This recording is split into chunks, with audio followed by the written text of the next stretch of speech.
Hynek Pallas es autor, crítico, periodista y doctor en estudios de cine, así como codirector en la serie de televisión El video de Bergman y el documental Descubriendo a Bergman. El Centro Cultural Acatlán te invita a saber más en la entrevista realizada a este director sueco.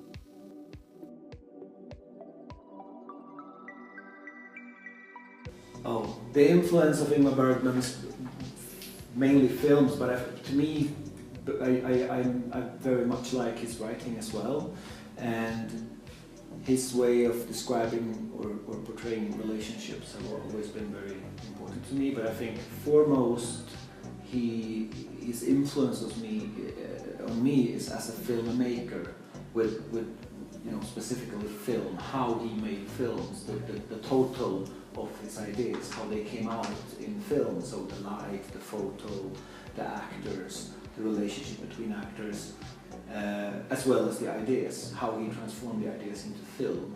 And that's why, to me, he's one of the most important filmmakers ever.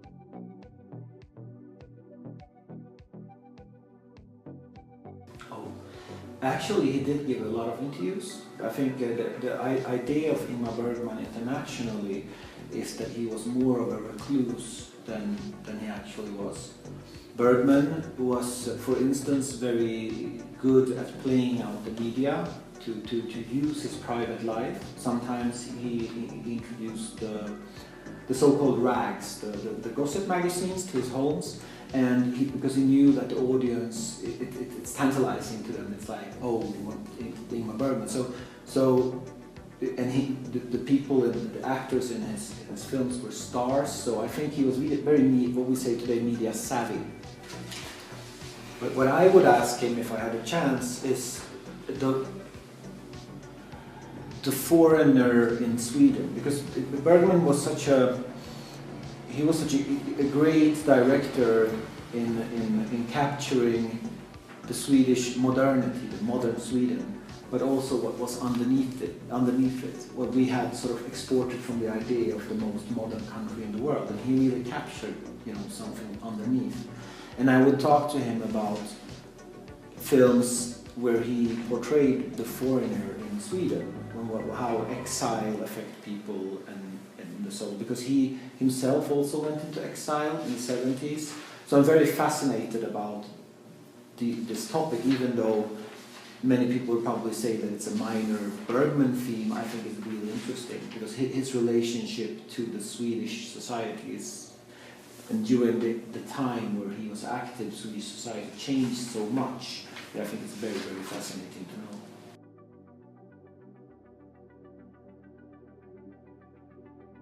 This started in 2010. In the summer of 2010, I was invited to the island of Fårö, which is in the Baltic Sea, where Bergman lived for the last decades of his life. It's a very isolated place, but every summer since the death of Bergman, they have had a mini festival. And I was invited to lecture, and the woman who took care of his estate asked me if I wanted to see his house. And I was like, of course I want to see the house, who wouldn't want to? And during the walk around the house, we came to a room full of VHS cassettes, of video cassettes. And to me, growing up in the 1980s, where finding film through VHS cassettes, this was like stepping into one of the video stores that I had grown up with. So having found this room with the cassettes, I was like, wow, why didn't I know about this? Why haven't anyone done anything with this? And I think that the idea of Ingmar Bergman in Sweden was, the cinema director, the haute couture culture, not the low base popular culture of the blockbusters. So when I got access to this, me and my colleagues, Ian Magnusson and Fatima Barhos, we catalogued these films, and then with the participation of Swedish television, we started to invite people who had films in the room or were in the films. And first, in Sweden, people just laughed when we told them about this. And then suddenly we had, everyone answered like, of course we want to come. Mikael Haneke, Woody Allen, Martin Scorsese, Alejandro Iñárritu, and many, many more. Not everyone could come to the island, but they wanted to be in the production. And that's why I call it the golden ticket, because internationally Ingmar Bergman's name opens doors, and the chance to come to his house was very attractive to many people.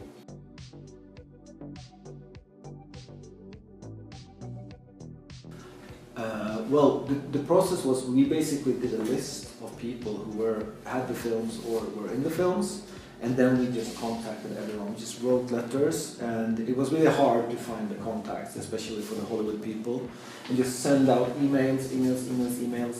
And sometimes it was funny because, you know, you sent an email to a very strange address, and a week later you had, and that was the case with Alejandro Iñárritu. I was like, I want to come! So the process was just sending out, and then when people got back to us, choosing where they would fit in our, you know, because the TV show was divided by themes, so we had to decide where they would fit.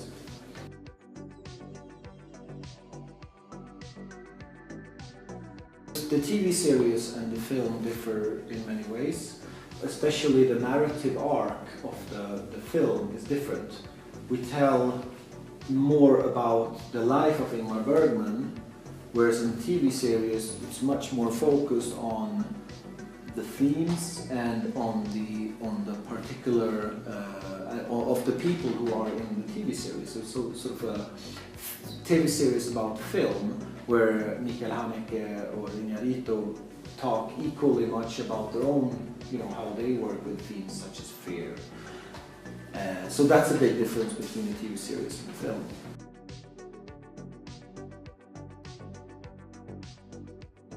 I'm not a very... I am a person who have done a lot of different things in my life.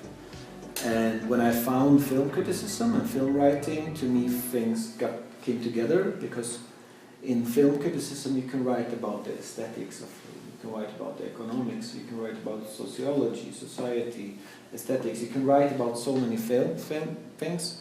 So I think what it takes to be a film critic is to have the curiosity, to not necessarily have a huge film collection. You need to have a history, a knowledge of film history, of course. I think it's very important to see a lot of films, of course, more than you would think is okay, and then do this repeatedly, and then always try to, if you write, in your writing, try to understand that you're not just writing for yourself. You're writing; it's a communication with someone who's going to the cinema or going to watch a movie, and it's equally about, you know, well, it's Friday night, why should you see this film? But I try and I aim as a critic to write in a way that you could read what I write after you have seen the film. So it's like a dialogue. You would sit with your friend at a coffee table after the film and talk about the film. I want my writing to be, you know, to fulfill that. So I think you also need to be a good writer. You have to understand psychology. I think, you know, to be a complete critic, you have to have a lot of these different angles, and you have to have interests that are not in film as well, so you can or else the references you will make will only be within film and not outside of film, and then people won't really understand what you're talking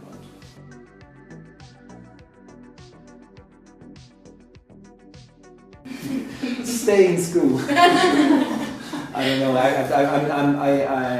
envy you, because it's a wonderful time in your life when you can study. I stayed on as a doctor. I really stayed on as long as I could.